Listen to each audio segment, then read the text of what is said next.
Hello and welcome to this episode of Inner Circle TV. I'm Jess, as a lot of you know, and as you can see, I'm here on my own. Mike is busy fixing computers and making sure that the database is all running smoothly, and making sure that our new online course is running as it should be. If you haven't had an email or any information about the course yet, just give us a shout and we can send that over for you. So basically it's a short online course about security online and keeping yourself and your data secure, and it's been made by Catherine, and a lot of you will have had replies on the club room from Catherine, and you may have seen her in a previous episode of Inner Circle TV. She couldn't join me on this one, unfortunately, as she's currently updating a lot of our books at the moment. So September time is normally a bit manic when it comes to updates and things like that, which leads me nicely on to what I'm going to talk about this episode.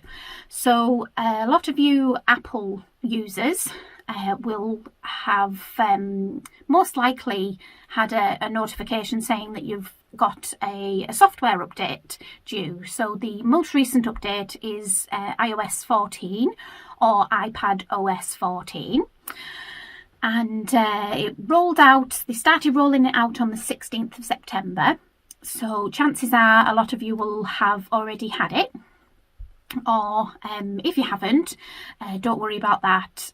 It'll be rolled out to you. I'm pretty sure it'll be rolled out in the next couple of weeks or so. So when you receive the notification that the update is available, just install it and download it. And before you do that though, make sure that you do have a backup of all your data. On a very rare occasion, data can be wiped during an update, so it's always a good idea to have a backup, and that goes for any device. So whether you've got an Android phone or a tablet, or if you've got a Windows laptop or computer, it's always a good idea to take a backup before any major updates. The minor updates aren't that it's not as necessary to take a backup for the minor ones, but definitely for the major ones I would do so. And the first thing I want to just quickly go through is a list of all the devices that will be compatible with iOS 14.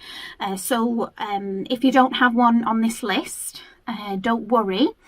It just means that you won't get iOS 14, but you'll most likely be fine on the system that you're running on.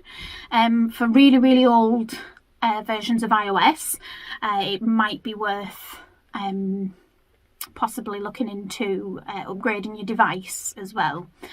So any new devices that you get from now will have iOS 14 on them. They might not come installed with iOS 14, but it certainly will be available once you've got it and set it all up. So I'll read out the list of iPhones first that will get the iOS 14 update, and I'll also put these in a list as well below the video, just in case you miss them. So the iPhones that will get iOS 14 are the iPhone SE, and that's the first generation and the second generation one. So the first generation one came out, I think it was around the time that the iPhone 5 series came out. I think it was around that time, or it might have been the 6. I'm not sure. I think it was the same time as the 5s came out, but none of the 5s will get iOS 14.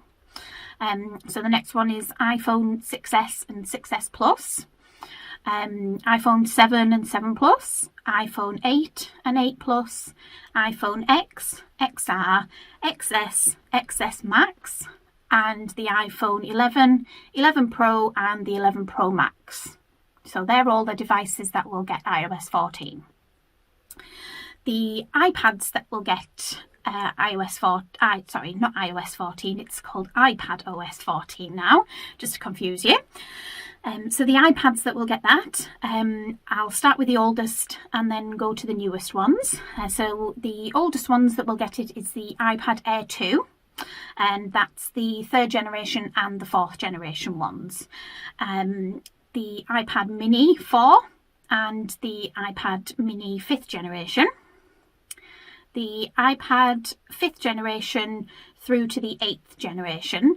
So after a certain point, Apple just decided to scrap the numbers. So instead of calling them iPad 1, iPad 2, iPad 3, they just changed it to iPad and then 5th generation, 6th generation, and so on. The iPad Pro 9.7 inch, the iPad Pro 10.5 inch, the iPad Pro 11 inch, and that's the first edition of that and the second edition. First generation and the second generation, and the iPad Pro 12.9 inch, the first to the 4th generation of all those. So I'll pop a list below just so you can check whether yours will get it or not. So I've got 2 devices here with me. I've got the iPad, and that has iPad. Sorry, I'm going to keep saying that this episode. So if I do, I apologise now. But it's the iPad OS 14, and I've got an iPhone XR. I think it is. It's a blue one. It's a nice one. And that has iOS 14 on it already. So I'll start with the iPhone and the iOS 14 main changes. So I want to show you one of the main changes that it's got. So you've got the home screen, and this one is full of apps that we've downloaded. But if I swipe all the way to the left, you get what's called the app library. So don't know if you can read that, or whether it's back to front, so you can't really read that.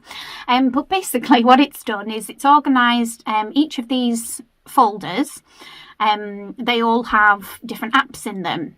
So for example, this folder here is called the social folder, and this has lots of different apps in there, such as Facebook and Twitter and WhatsApp and the phone app, and they're basically all the ones that you would use to keep in touch with other people.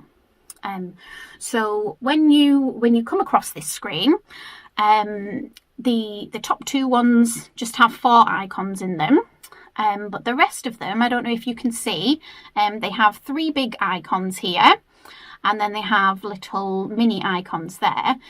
So what you do to open the folder, to view all the apps in it, is you tap the little mini icons that are there, and then you get a full list of all the apps there.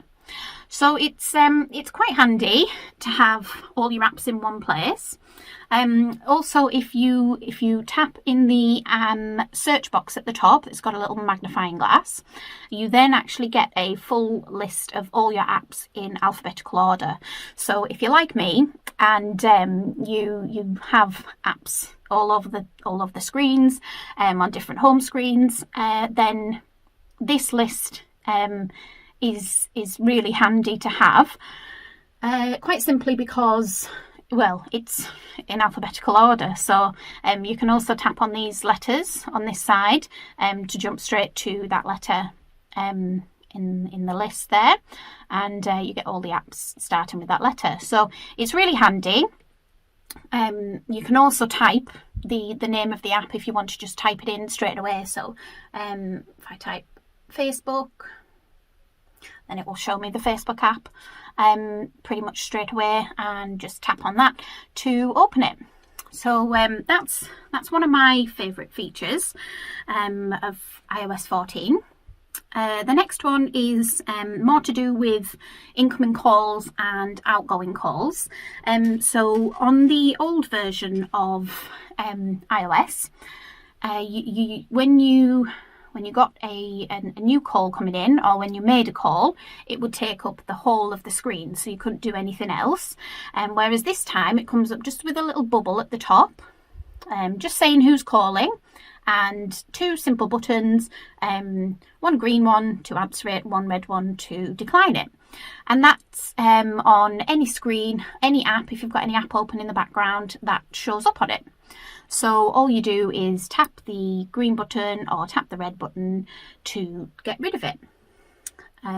So that's that just basically means that you can do more things whilst you've got a phone call coming in, or whilst you're making a phone call going out.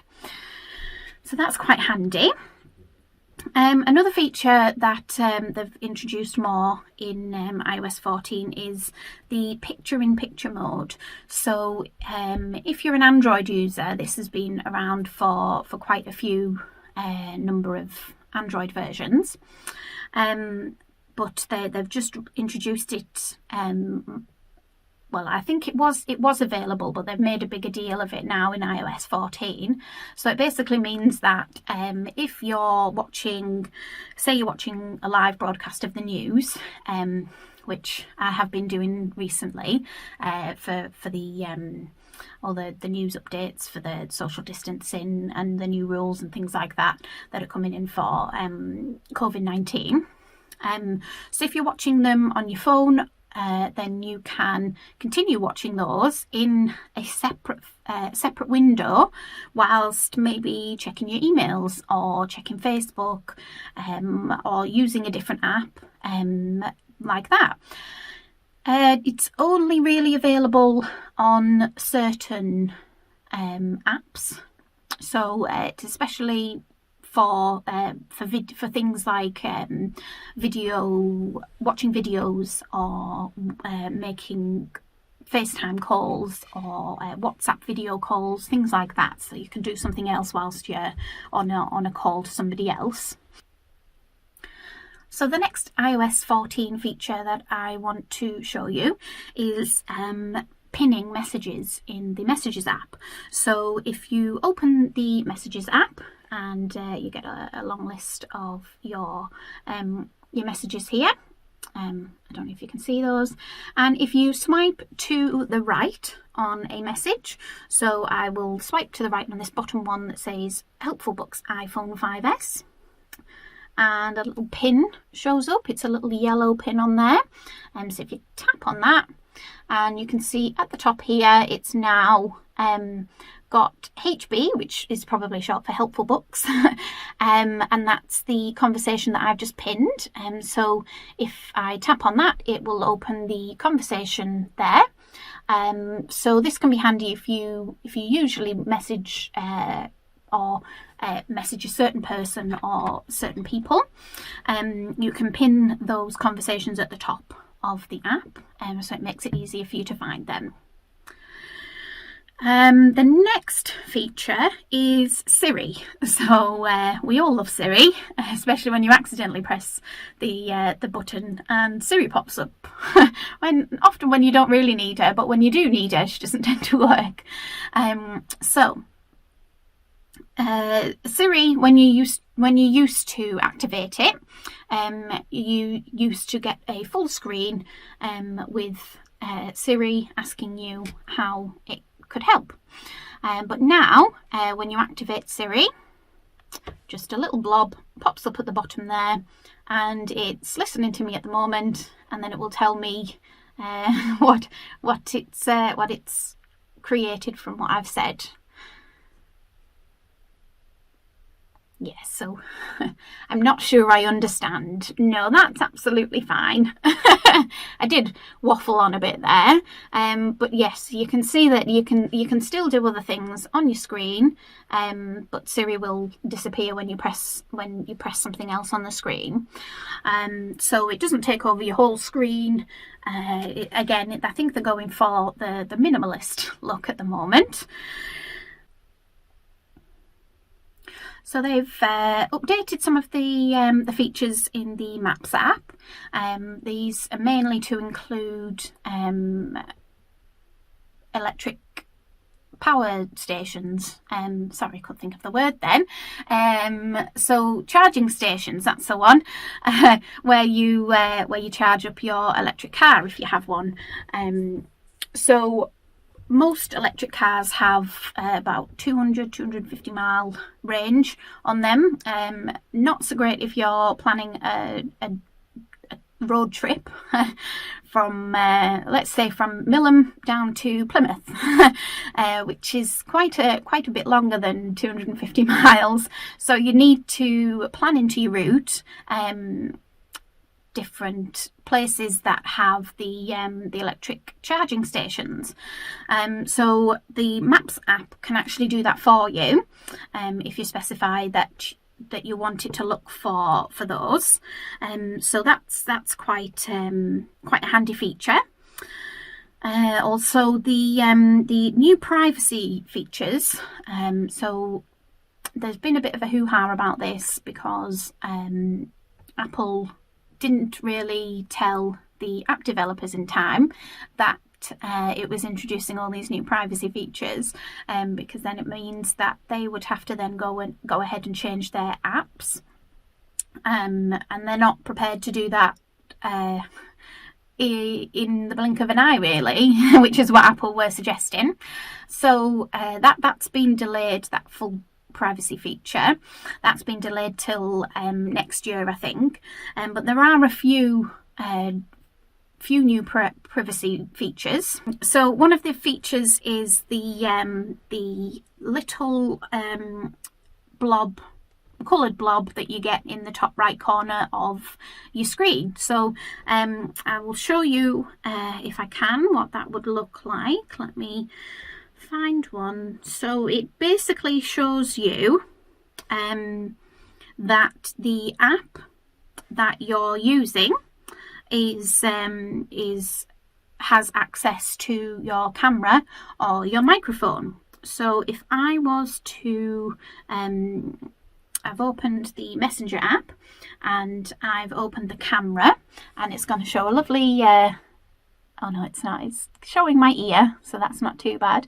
But I don't know if you can see right in the top corner, that little green light. That's to show that the app has access to your camera. So I will find another one.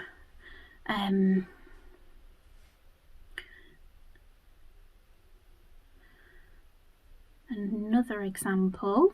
So still on the messaging app, I've just started recording a voice message, and I don't know if you can see in the top corner of that, you can't really see it.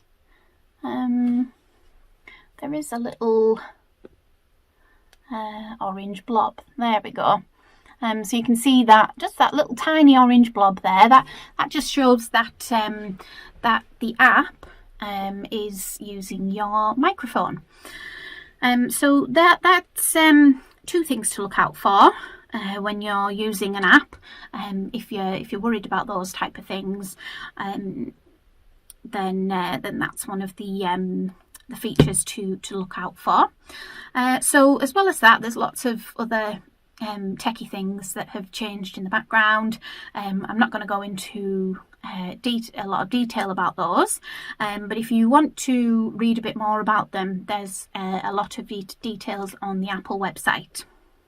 So I'll move on to the iPad changes, and one of the biggest changes possibly is the new sidebar that they've released. So they've focused a lot more on the different menu options and made it easier for you to get to them. So for example, if I open the Photos app, so it's telling me that now that there's new features in the Photos app. Okay, so beforehand, you probably just have come to this screen, and it shows you a list of all your photos that you've got. So if I just choose all photos there, so it would just show you this, and then you'd have to probably tap on a button up here to get to the menu. But instead of that, you've got the menu down the side of the screen here, you can hide the menu just by tapping it, but it's open by default. It's like that by default, and it's only when you've got it in landscape mode. So when you've got it like this, that's when you get the sidebar menu up, and that's the case with a lot of apps as well. So if you're looking for an option that you don't really think you can find, it's either hidden away in a menu, or if you just rotate your iPad into landscape mode, the menu will most likely pop up on the left hand side of the screen. There's a lot of features in the iPad OS 14 update that are the same as the iOS 14 update. So one of those is the FaceTime, and if you have an iPad that has a SIM card in it and you can make calls and things like that, then the call feature will pop up at the top in a little bubble, as I described in the features for iOS 14, and that's also the case for FaceTime incoming and outgoing calls as well. So it doesn't take up the whole screen, it's just that little bubble at the top. So the Maps app, that's similar in the iPad OS 14 as it is in the iOS 14. So if you use your iPad for navigating around, then you also get the option to add in extra stops to charge your electric car. So the Siri option is the same as well, so it just appears at the bottom of the screen. So for Siri on, to get Siri on an iPad, you press and hold on the home button, and it's telling me that I need to turn on Siri. So I will just quickly turn Siri on. And there you go, it appears in the bottom corner, and when it's pulsing like that, it means that it's listening to everything that you're saying. I'm not sure I understand. So no, it doesn't understand, because again, I waffled on. So that's the same, well, similar to the iOS 14, as is the privacy features, with the little coloured blob in the top right corner. To show if the app has got permission to use your camera or your microphone, and that's the same. And it also has the background techie changes as well, and if you're interested in those, again, they're on the Apple website. So yeah, that's pretty much the main differences, the main updated features of iOS 14 and iPad OS 14. If you come across anything whilst you're using it and you're not quite sure whether it's a new feature or how it works or anything like that, just drop us a comment on the club room, and we'll research that for you and get back to you. So yeah, that's the end of the video. Before I go, I'm going to post a link to a video that Claire just shared with me today about different sort of smartphones, and it's a comedy sketch. So I hope you find it funny as funny as I did, and yeah. Thank you for watching, and again, if you have any comments, any questions, just drop a comment below, or pop one on the club room, and we'll get back to you as soon as possible. Thank you.